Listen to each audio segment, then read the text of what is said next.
Pedidos de documento de residência permanente nos Estados Unidos crescem 8% em março. O governo quer anistiar indocumentados casados com norte-americanos que não conseguiram o Green Card. Pela primeira vez em 14 anos, Estados Unidos mudam padrões de refeição escolar para todos os estados do país. E hoje, no Dia Nacional de Levar os Filhos para o Trabalho, a gente mostra como o Consulado de Miami atraiu a criançada. O tema do evento deste ano foi Inspire to Aspire, ou Inspirar para Aspirar.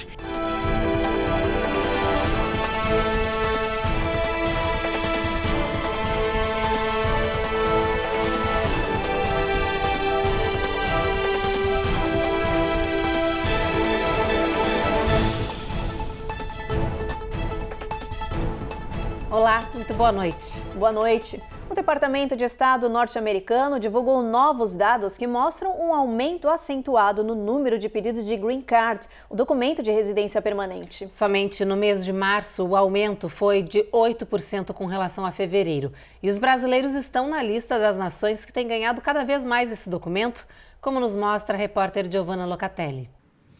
O Centro Nacional de Vistos do Departamento de Estado norte-americano avaliou as solicitações de pessoas que estavam aptas para o agendamento de entrevista, ou seja, com a documentação completa. Foi através dessa análise de dados que o governo dos Estados Unidos concluiu que o número de solicitantes de Green Card teve um aumento de 8% em março com relação ao mês anterior. Foram quase 404.500 solicitações. O número de entrevistas agendadas também foi maior, 53.835 em março, contra pouco mais de 48 mil em fevereiro. Este aumento na procura pelo documento de residência permanente já vem sendo registrado desde o ano passado, quando só entre os brasileiros os pedidos cresceram 48%, segundo dados da AJ Immigration, um escritório de advocacia especializado em imigração. Em 2023, mais de 10.690 brasileiros obtiveram o Green Card.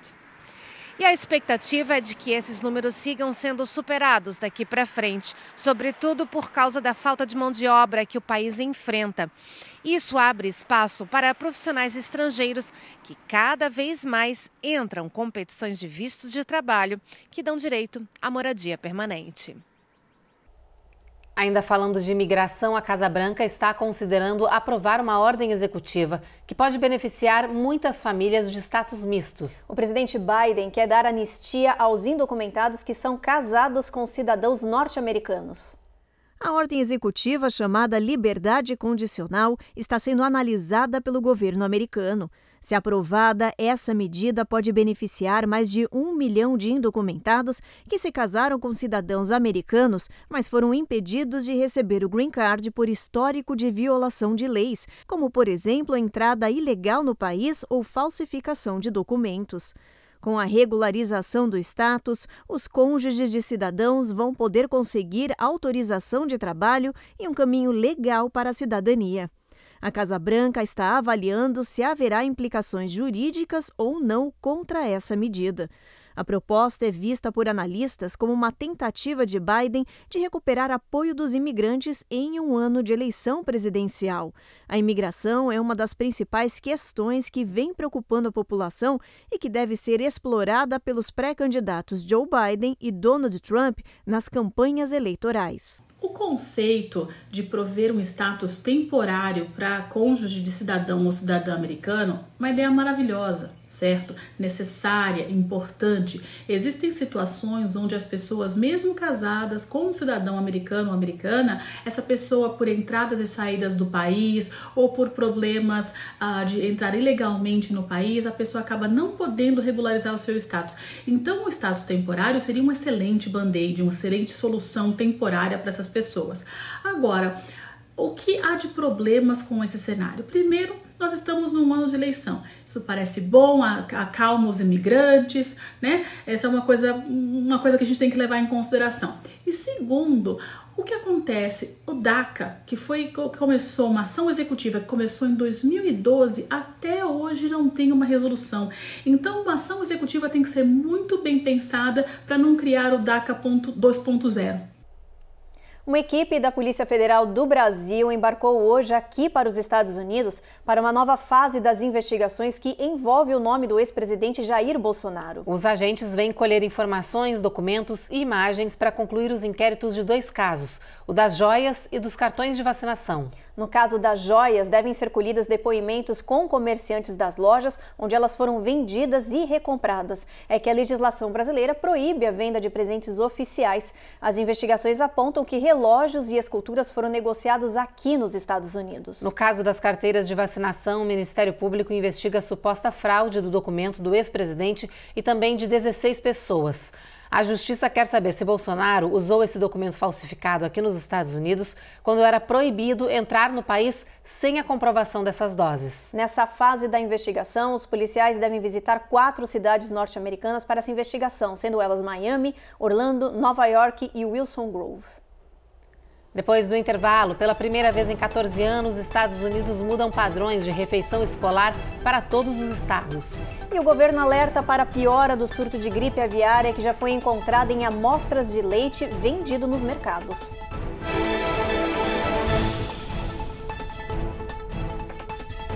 Américas no ar. Oferecimento Reserve Ship. Melhore agora a sua qualidade de vida. TapTapSend. Envie agora um Pix para o Brasil e o melhor sem taxa de envio. Uninter. A melhor faculdade para brasileiros nos Estados Unidos. Acesse uninteraméricas.com e inscreva-se já.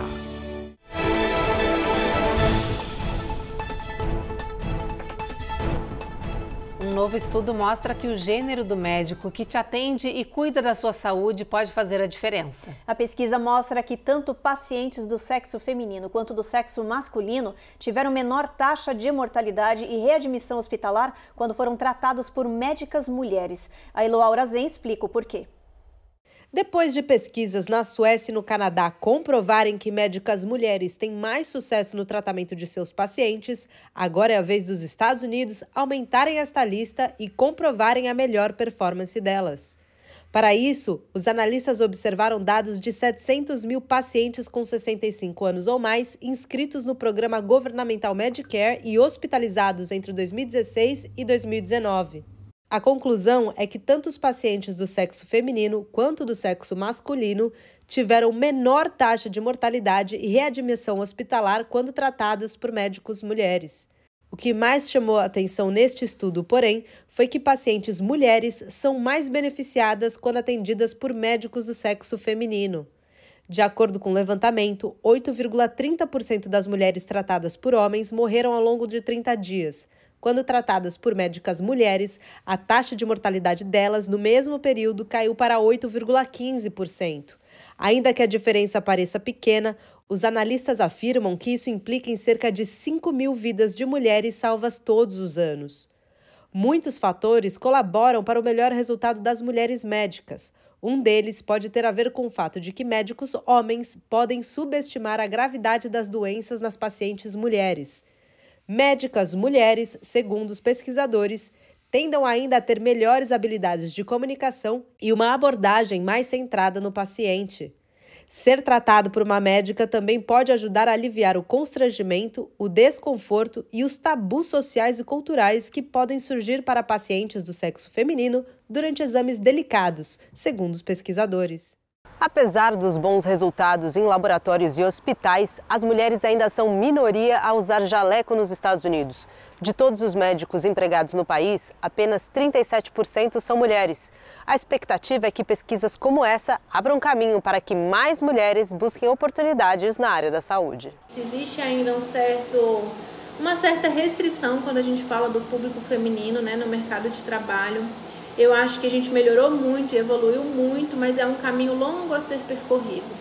E sendo médica, mulher, fico muito feliz com estudos que estejam procurando por essas diferenças, que vão valorizar o trabalho feminino, vão mostrar que as mulheres realmente têm capacidade, muita capacidade para isso, e que estamos aqui para o mercado de trabalho assim como os meninos, assim como os homens. O governo federal está empenhado em tornar as refeições escolares mais saudáveis aqui nos Estados Unidos e, para isso, anunciou novos padrões para as cantinas. A partir de agora, por exemplo, serão limitadas as quantidades de açúcar e sódio no café da manhã e almoço servidos para quase 30 milhões de estudantes.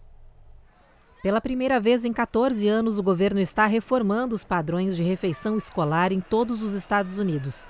As mudanças serão implementadas por fases ao longo dos próximos anos. Children will be eating healthier foods as a result, and we couldn't be more pleased. As primeiras alterações já vão acontecer no próximo ano escolar. As novas normas exigem a oferta de determinados produtos, incluindo cereais, iogurte e leite aromatizado, em suas versões mais saudáveis, com um limite de açúcares adicionados. A meta é que até o ano escolar 2027-2028, os açúcares adicionados não ultrapassem mais de 10% do total de calorias semanais para lanches e almoços. Os açúcares são fontes de calorias que têm muito pouco ou nenhum valor nutricional e pode-se comer alimentos que tenham muito sabor, mas que não precisem de tantos açúcares adicionados, diz este médico da Associação Norte-Americana do Coração. As novas normas também limitarão o sódio nas futuras refeições escolares, exigindo um corte de 15% dele nas comidas. Para os especialistas, essas mudanças são significativas e é preciso que o governo siga focado em cuidar melhor da saúde das crianças em fase escolar. There's a little bit more that can be done on added sugars and lowering salt. O governo anunciou que vai exigir mais testes de rastreio da gripe aviária diante de um aumento assustador de casos no país. O Departamento de Agricultura passou desde ontem a emitir uma ordem federal para aumentar a fiscalização em fazendas de gado e aves. Uma das medidas inclui a testagem dos animais que são transferidos de fazendas ou estados. Essa é a mais nova tentativa do governo de tentar segurar a propagação da gripe aviária H5N1. O vírus já foi detectado em vacas leiteiras em ao menos 8 estados e encontrado no leite vendido nos mercados. As autoridades estão preocupadas com o surto atual da gripe no país porque uma propagação bem-sucedida entre mamíferos poderia aproximar a doença de se espalhar entre os humanos, potencialmente gerando uma nova pandemia. No próximo bloco, Joe Biden sanciona a lei que pode acabar com a plataforma TikTok aqui nos Estados Unidos. E a gente mostra para vocês um vídeo impressionante da captura de um jacaré na Flórida com um homem que estava sem nenhum equipamento de segurança.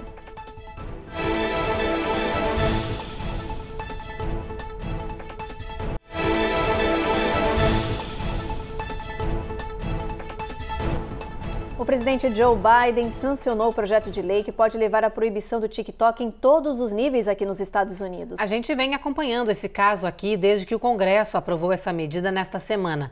Agora, especialistas explicam que o aval do presidente do país representa um risco mais sério. Sobretudo para milhares de pessoas que trabalham para a plataforma de vídeo aqui nos Estados Unidos e que podem perder seus empregos. Já para os usuários, que são mais de 170 milhões aqui no país, mais problemas. Porque hoje em dia muita gente ganha dinheiro com as redes sociais. Agora que Biden aprovou o banimento da plataforma, a proprietária dela, a empresa chinesa ByteDance, tem até 270 dias para vender a rede a uma empresa norte-americana. Caso contrário, o TikTok será proibido nas lojas de aplicativos daqui do país.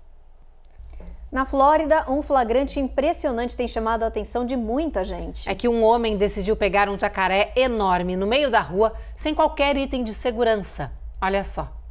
Quem estava na rua movimentada de Jacksonville vendo o jacaré atrapalhar a vida de quem tentava se movimentar, registrou o momento em que um lutador de MMA, descalço e sem qualquer proteção, começa a domar o animal, até pegar ele no colo e tirá-lo dali. Mike Dragic é um caçador licenciado de jacarés e diz que por isso se sentiu confortável para fazer todo esse resgate. Ele disse que estava num jogo de hóquei com a família quando recebeu a ligação do escritório do xerife de Jacksonville procurando ajuda para remover um jacaré de uma área residencial. Mike, que estava a 5 minutos dali, correu, mesmo sem ter qualquer equipamento de segurança com ele. Após o vídeo viralizar, ele alertou na internet para que as pessoas não tentem fazer o mesmo que ele fez, que ele é um profissional e sabe lidar com essas criaturas gigantes. Aliás, o jacaré que ele agarrou na força tinha 8 pés de comprimento. Mike aproveitou toda essa fama para chamar atenção para a sua ONG, o projeto Salvador ao Ar Livre, que oferece retiros para veteranos militares para prevenir o suicídio entre ex-combatentes. A gente fala agora da guerra no Oriente Médio. Um grupo de 18 países assinou uma petição pedindo a liberação dos reféns sob domínio do Hamas.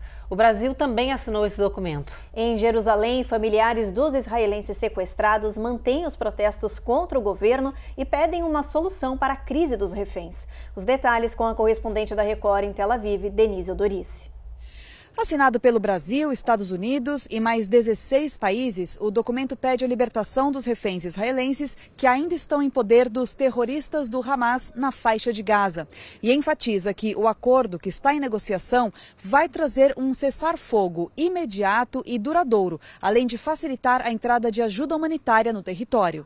Famílias e amigos dos reféns fazem protestos diários pela libertação dos quase 130 israelenses. Hoje, uma nova manifestação aconteceu ao lado de fora do Ministério da Defesa em Tel Aviv. Israel continua com os bombardeios em vários pontos da faixa de Gaza, incluindo a cidade de Rafah, onde o país pretende fazer uma operação militar por terra. O exército israelense informou hoje ao governo que terminou os preparativos e espera apenas a autorização do gabinete de guerra para entrar em Rafah. Quando isso acontecer, as forças israelenses vão começar a retirar os moradores da cidade, um processo que vai levar semanas para ser concluído. Nesta quinta-feira, a agência de notícias americana Associated Press divulgou uma entrevista com um funcionário do Hamas. Ele afirma que o grupo está disposto a uma trégua de pelo menos 5 anos com Israel, além de abrir mão da luta armada e se converter a um partido político. A condição para isso, segundo ele, é que seja estabelecido um Estado palestino independente. Em Bruxelas, o Parlamento Europeu votou a favor da condenação do Irã pelo ataque contra Israel que aconteceu no começo de abril. O documento também inclui um pedido para que a Guarda Revolucionária do Irã seja incluída na lista de organizações terroristas da União Europeia. De Tel Aviv, Denise Eudorice, para o jornal Américas no Ar. No próximo bloco, o Departamento de Transporte impõe regras às companhias aéreas em favor dos passageiros. E no dia de levar os filhos ao trabalho, hoje o Consulado-Geral do Brasil em Miami preparou um evento especial para a criançada brasileira.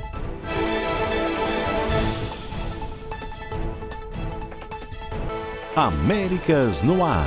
Oferecimento Rejab Ship. Melhore agora a sua qualidade de vida. TapTap Send. Envie agora um Pix para o Brasil e o melhor sem taxa de envio.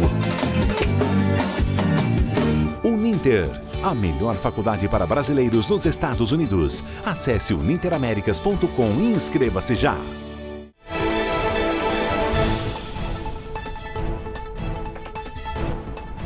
Novas regras federais anunciadas pelo Departamento de Transportes dos Estados Unidos são um alívio para os viajantes. O governo decidiu em favor dos passageiros de companhias aéreas em situações de descumprimento de certos requisitos. As disposições exigem agora que os passageiros recebam reembolso em dinheiro em vez de voucher ou crédito de viagem quando as linhas aéreas não cumprem com o combinado. Além disso, a partir de agora, as empresas precisam fornecer informações antecipadamente sobre taxas de bagagem e mudanças de voo. A Airlines for America, que representa as maiores linhas aéreas de passageiros do país, disse que suas companhias membro oferecem transparência e uma ampla variedade de escolha de seus consumidores. Isoladamente, nenhuma das principais companhias aéreas do país comentou sobre as novas medidas impostas pelo governo aqui dos Estados Unidos. Vamos dar uma olhadinha na nossa previsão do tempo, ver como é que vai estar o clima amanhã em boa parte do país. Vamos lá? Dá uma olhadinha, olha só, Boston, sol forte aí, máxima de 54, sol vai brilhar também em Nova York, máxima de 62 graus, mínima de 45, Norfolk, sol entre nuvens, Atlanta, mesma coisa, tempo encoberto, já na Flórida a gente tem sol em Jacksonville, em Miami, em Tampa a gente tem tempo encoberto, New Orleans o sol vai brilhar forte o dia inteiro, máxima de 85 graus, calor nessa região, já Houston tem chuva, Evelyn. Pois é, essa trovoada continua em San Antônio, máxima de 86 nessa região. Lá em El Paso não tem previsão de chuva, mas tem bastante sol previsto com máxima de 82 graus Fahrenheit. Já em Phoenix, continua a mesma temperatura e também bastante sol. Em Nevada, lá em Las Vegas, previsão de sol entre nuvens, com bastante trovoada também prevista ao longo do dia, mínima de 55 nessa região. E um menino de apenas 4 anos é agora policial honorário da cidade de Orlando, na Flórida. É que o departamento decidiu acatar o sonho dessa criança de se tornar um agente da lei. Esse menino passou há pouco tempo por um diagnóstico difícil. Está sofrendo com uma insuficiência renal grave e, através da ONG Make-A-Wish, que realiza sonho de crianças doentes, ele pediu: queria ser polícia ao menos uma vez na vida.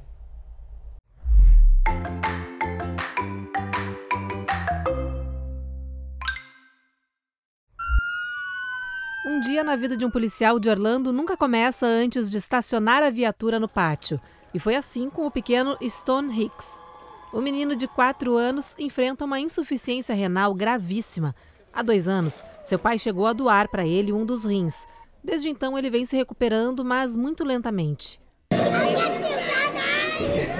E como desde que se entende por gente, Stone quer ser um policial, os pais acharam que era hora de ir atrás desse sonho. Foi quando encontraram a ONG Make-A-Wish, que fez tudo acontecer. Sempre estaremos aqui para celebrar as crianças e dar alegria a elas, que já passam por tantas dificuldades, diz a presidente da ONG. E teve até cerimônia de posse, viu? A equipe da SWAT entregou o uniforme customizado ao pequeno, que foi jurado pelo chefe do departamento. Congratulations, you're a police officer. The breaking news update, we just got word of a bold dog napping. His name is Rocky. Please help me find my dog. Depois, o oficial Stone recebeu seu primeiro caso. Encontraram um suposto criminoso que roubou um cachorrinho.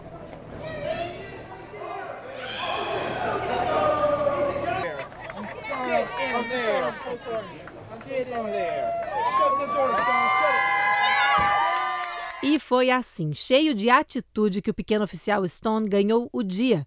E mesmo diante de tantas dificuldades, mostrou o quanto tem disposição para correr atrás dos seus sonhos. You were awesome! I was awesome. E você sabe que dia foi hoje? Reparou que teve um monte de filho indo trabalhar com os pais?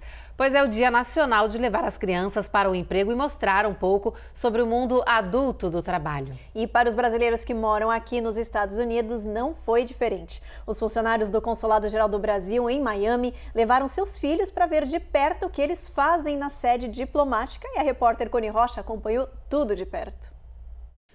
O dia começou com um delicioso café da manhã no Consulado-Geral do Brasil em Miami, que recebeu 20 crianças brasileiras para participar do Take Our Daughter and Son to Work Day. O dia de levar as crianças ao trabalho já é uma tradição aqui nos Estados Unidos e uma chance para as crianças conhecerem o ambiente de trabalho de seus pais e explorarem suas próprias aspirações e interesses.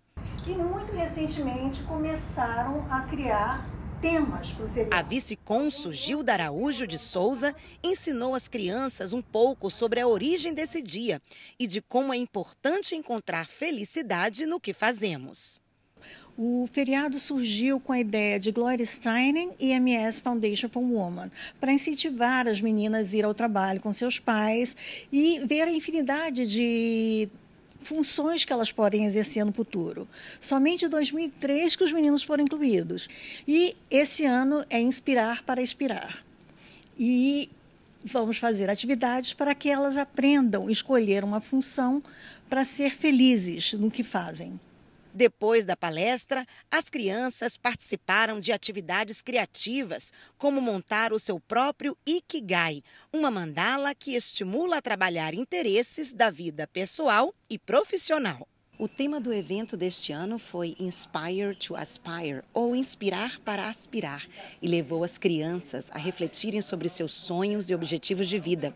Além disso, elas tiveram a oportunidade única de conhecer e conversar com o líder Pataxó Araçari, que veio especialmente do Brasil aqui para o consulado para compartilhar sua história de vida e sabedoria. Um dia que certamente vai ficar na memória de todas essas crianças que passaram por aqui. E hoje nós estamos no mundo inteiro trazendo para a escola uma preocupação e uma luta que não é só dos povos indígenas. É falar de uma luta planetária, que é do ecossistema, é da proteção ambiental, proteção dos direitos dos povos originários e essa luta de valorização de toda essa cultura, essa diversidade étnica que tem o nosso país. A visita do Pataxó nas escolas bilíngues faz parte da Semana de Comemoração dos Povos Indígenas no Brasil e coincidiu com a celebração nos Estados Unidos do dia de levar seu filho ao trabalho. Araçari explicou para as crianças a história do nosso país, dos povos originários, seus costumes e a importância de amar a natureza. O que eu mais gostei foi aprender sobre a cultura do indígena e aprender sobre o exercício do Ikigai e passar o dia com os meus amigos e com os meus pais. Eu mais gostei daquele concentração, atenção e foco, e ele solta o bastão. Eu gostei mais do índio. Eu gostei mais das histórias dos indígenas do índio. Depois, o líder Pataxó entregou ao cônsul do Brasil em Miami um cocar original da sua aldeia. Ele visita as escolas com programas de português e cultura brasileira, traz a realidade do povo Pataxó, as experiências históricas e atuais, fala da biodiversidade, fala das ações de proteção da floresta, traz a mensagem das experiências sociais do povo Pataxó. E para o consulado, que tem essa preocupação de manter vivas as conexões da comunidade com o Brasil, é fantástico ter a presença dele. O sucesso dele nas escolas é enorme, o interesse é enorme. Ele fez a gentileza de me trazer um cocar que tem toda a simbologia presente nas cores e no formato, a pena mais longa representando a natureza que ampara todos nós. E, enfim, é um parceiro, é mais um parceiro que nos ajuda no nosso trabalho. É isso aí, o Jornal Américas no Ar então termina agora com essa matéria inspiradora. Isso mesmo, mas continua com a gente porque está chegando mais um episódio da nova temporada de Reis à Decadência. A gente volta a se encontrar de novo amanhã. Uma boa noite. Boa noite.